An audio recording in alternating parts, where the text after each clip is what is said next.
অনেক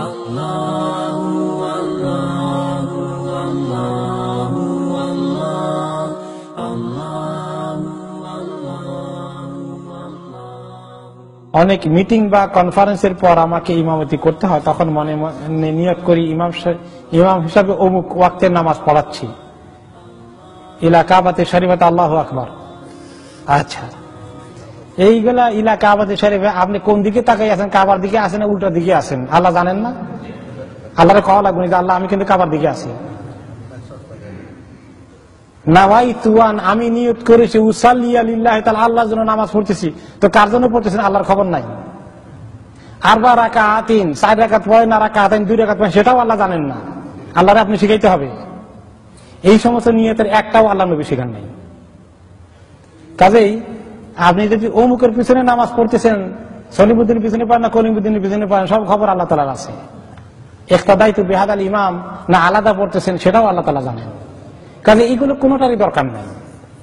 এটা আমাদের মাওলানা আশরাফ আলী থানভী রহমতুল্লাহ আলাইহি আবার কই না যে ইমাম সাহেব খালি উঠাই দিতে আছেন, আমি উঠাই নাই। আশরাফ আলী থানভী রহমতুল্লাহ আলাইহি বেহেশতে জোর পড়েন, সেখানে তিনি বলছেন নিয়ত হলো মনে মনে কোন নামাজ পড়তেছি এটা জানা। আমাদের দেশে যে আরবি নিয়ত মুখস্থ করে, এগুলার কোনো জরুরত নাই, এগুলা আবশ্যক নয়। কথা বুঝছেন? এগুলো আবশ্যক নাই। আপনার বেহেশতে জোর কে কে পড়ছেন? হাত তোলেন। কে কে পড়ছেন বেহেশতে জোর?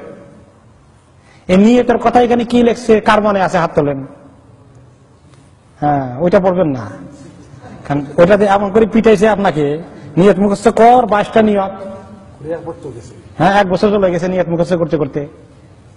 আমাদের দেশে এই নিয়তের পিছনে এত সময় নষ্ট করছে, অথচ অনেক জরুরি লেখাপড়া বাদ দিছে। এলেমের যে কত দুর্গতি আমাদের দেশে আছে, এবার বুঝতে পারছেন তো? আবার বেহেশতের উল্টান, এই নিয়তের ব্যাপারে কি লেখছে এটা ভালো করে পড়েন। আশরাফ আলী থানভী রহমতুল্লাহ অনেক বড় আলেম ছিলেন, তিনি এই নিয়তের ব্যাপারে বুঝতে পেরেছেন, তিনি ঠিকই লিখছেন। কিন্তু আমাদের দেশের তো যিনি তর্জমা করেছেন মাওলানা শামসুল হক ফরিদপুর রহমতুল্লাহ আলাইহি, উনিও ভালো আলেম ছিলেন, কিন্তু উনি আমাদের দেশের পরিবেশটা ভালো করে রপ্ত করছেন, বোঝা গেছে।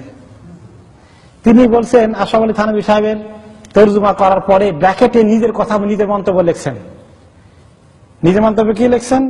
তবে বুজুর্গানে দিন যেহেতু আরবি নিয়ত পড়া মুস্তাহাব ভালো মনে করিয়াছেন, তাই আরবি নিয়ত পড়া মুস্তাহাব। নিচে আরবি নিয়ত গুলো তুলিয়ে দেওয়া হইল, উল্লেখ করিয়ে দেওয়া হইল। এটা কিন্তু উনি নিজে অ্যাড করেছেন, এবং কোন হাদিসে আপনি এটা একটাও পাবেন না। এই জন্য রাসূলুল্লাহ সাল্লাল্লাহু আলাইহি ওয়াসাল্লাম কিভাবে নামাজ পড়তেন, কোনদিন তিনি নাওয়াইতুন বলেন নাই। তিনি নামাজের বিছানায় দাঁড়িয়ে, এখন আরেকটা ইন্নী ওয়াজ্জাত, আমরা ছোটকালে শিখলাম যে নামাজের বিছানায় দাঁড়িয়ে ইন্নী ওয়াজ্জাত, কেউ যদি পড়েন কোনো আপত্তি নাই, পড়তে পারেন, জায়েজ আছে। কিন্তু হাদিসে পাওয়া যায় যে রাসূলুল্লাহ সাল্লাল্লাহু আলাইহি ওয়াসাল্লাম কোথায় পড়তেন?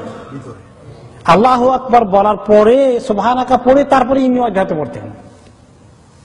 এটা আবিষ্কার করছেন? হিসনুল মুসলিম কিতাব পড়লে দেখবেন যে আসলে রাসূলুল্লাহ সাল্লাল্লাহু আলাইহি ওয়াসাল্লাম যেখানে যেটা পড়েছেন এইটার দিকে আসতে হবে। ছোটকালে আমি অনেক জিনিস আপনাদের মতোই পড়েছি, আলহামদুলিল্লাহ যখন হাদিস শিখলাম আস্তে আস্তে, এখন আমরা কোন দিকে আসবো? আমলটা যত আল্লাহ রাসূল সাহেবের কাছে আসবে তত বেশি কবুল হবে, না যত আমাদের দেশের মিয়া সাহেবদের কাছে থাকবে তত বেশি ভালো হবে? মিয়া সাহেবেরা হয়েছে শিখছে, অনেক ভালো জিনিস শিখেছে, না শিখলে আমরা শিখতাম কই। কিন্তু এখন কেউ যদি মিয়া সাহেবের ওখানে সীমাবদ্ধ থাকেন যে এর চেয়ে বেশি ভালো জানার দরকার নাই, আর এটা কি খুব বুদ্ধির পরিচয় হবে? ছোটকালে আপনার ডাক্তারে বলছে যে জ্বর হলে কি করবা, ভাত খাইতে নাই, জ্বর হলে ভাত খাইবে না, রুটি খাবা, মনে আছে নাকি? এখন ডাক্তারে কি বলে?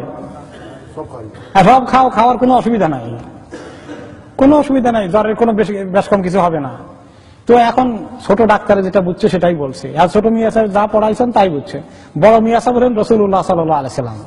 ওনার হাদিস যখন শিখবেন তখন আমলের মধ্যে আস্তে আস্তে কি হওয়া লাগবে? উন্নতি হওয়া লাগবে, তারাক্কি হওয়া লাগবে। এলেন তো অনুযায়ী আমল করবেন। তিনি কিভাবে নামাজ পড়তেন, এই যে বইয়ের কথা বলছি, রাসূলুল্লাহ সাল্লাল্লাহু আলাইহি ওয়াসাল্লাম কিভাবে নামাজ পড়তেন, ইমাম ইবনে কাইমের পড়েন, সবগুলো সুন্দর সুন্দর জবাব পেয়ে যাবেন, আর আমলের মধ্যে উন্নতি নিয়ে আসবেন।